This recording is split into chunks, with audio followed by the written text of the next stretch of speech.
magandang umaga, July 26, 2025 ha. O magandang show. Magkakasama kami kasi birthday ni Ma'am Chi at Jensa. Kami yung mga nagbigay ng idea kung paano magagawa ng tulay. Kasi ang gusto ni Ma'am Chi, mag-improvise lang tayo.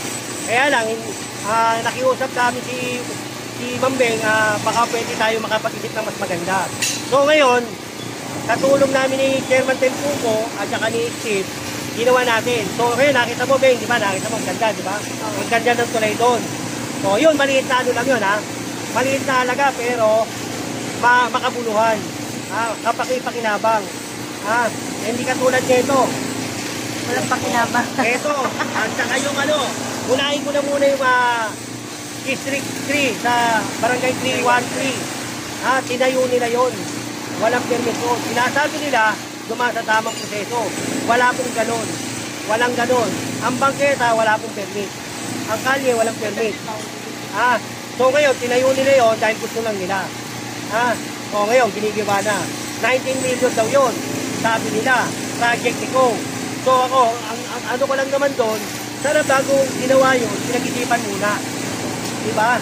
Yung 19 million nun, marami ka matutulungan dun eh. Diba? Kung nagbigay nga sila ng mga aircon sa bawat kwarto, sa bawat room, maraming matutuwa, magulang, teacher, mga bata. So ngayon, nakita mo, iba na. So sayang yung pera.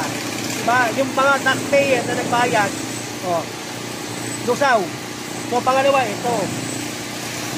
Ito mo, yung pinondominium, pinayuhan, hinarangan. Diba? Ang ganda-ganda ng view, hinarangan. O, mali na naman. Diba? Bangketa yan. Walang city planning, zoning permit, wala. Building permit, wala. DPWH, wala. Construction, illegal construction. O, tignan mo. Diba? Sayang ang pera. Diba? Sir, dito kanilang naman. Wag lang mat. Magkano po na kami makikita? Ito, hindi ko alam. Kasi sila lang nakakalam yan. Balita ko lang. 15 million daw to. Ito mo naman, ang pau. Dalawa yan, ang paisa. O ito, bagsak na. Ano po yan na barangay din yan. Ano, illegal din po ito? Illegal din po ito? Oo, yun, nasa paligid. Yan, nakabasura din. Sinapon. Ano yun, John? Halika. Ano yung sinusumbong mo? Basura general. Barangay yan nagpatapos, sabi nung kagawad, pinatapon daw ni Chairman. Basura nila. Ay, Maso, si Maso, kilala namin yan. Yung hindi, papatanggal natin. Ano masasabi mo dyan sa bakit tinatambak yung basura general? Kasi, siyempre, hindi naman kami basura. Yung basura, tinatapon dun eh. Pakala, lunel kami, hindi kami lunel. Pero hindi pinapayagan yun, di ba? Hindi, siyempre, kalaban eh. Diba? Kanya yan, diba, diba, pinakinabangan nila, diba? Kaya, siyempre, may hinanakit yan. Hindi natin maiwasan yun, kaya lang, bawal sila magtapon dyan. Kaya rin daw sila sa barangay.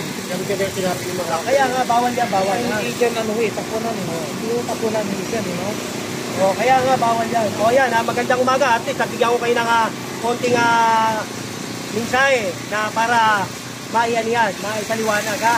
Kung sinasabi nilang dumaan sa tama, yan, hindi, wala pong ganun. Dahil ang bangketa at ang kalye, hindi pinipermitan.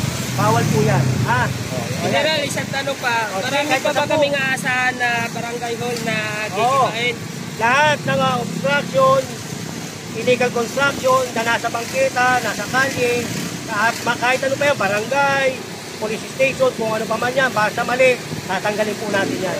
Ha?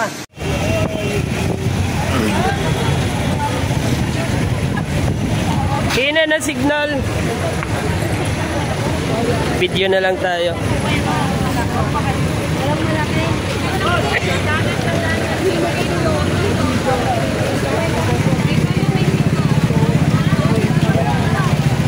Nay, hindi ba kilawin yan? Hindi kilawin? Kasi may kalamansi. Hindi, sa'yo, tingalang daw. Sa'yo, ano lang.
dito pag gabi.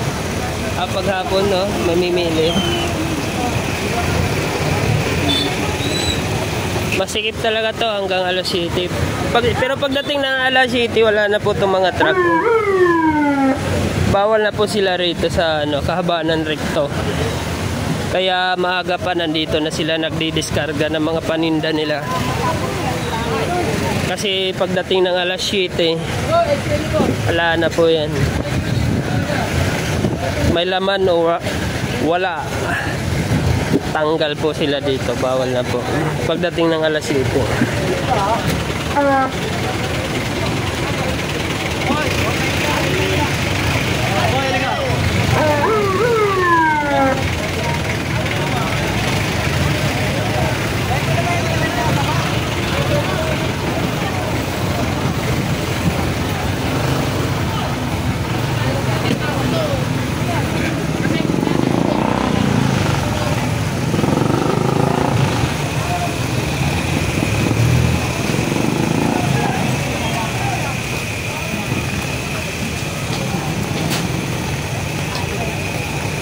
Dali ka na, Jasmine.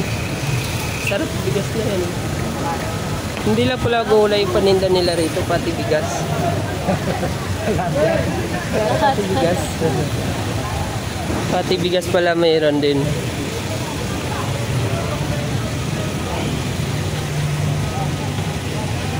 Four minutes pa lang.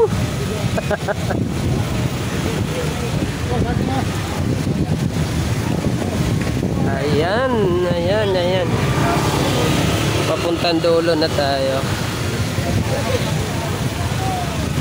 Timbang!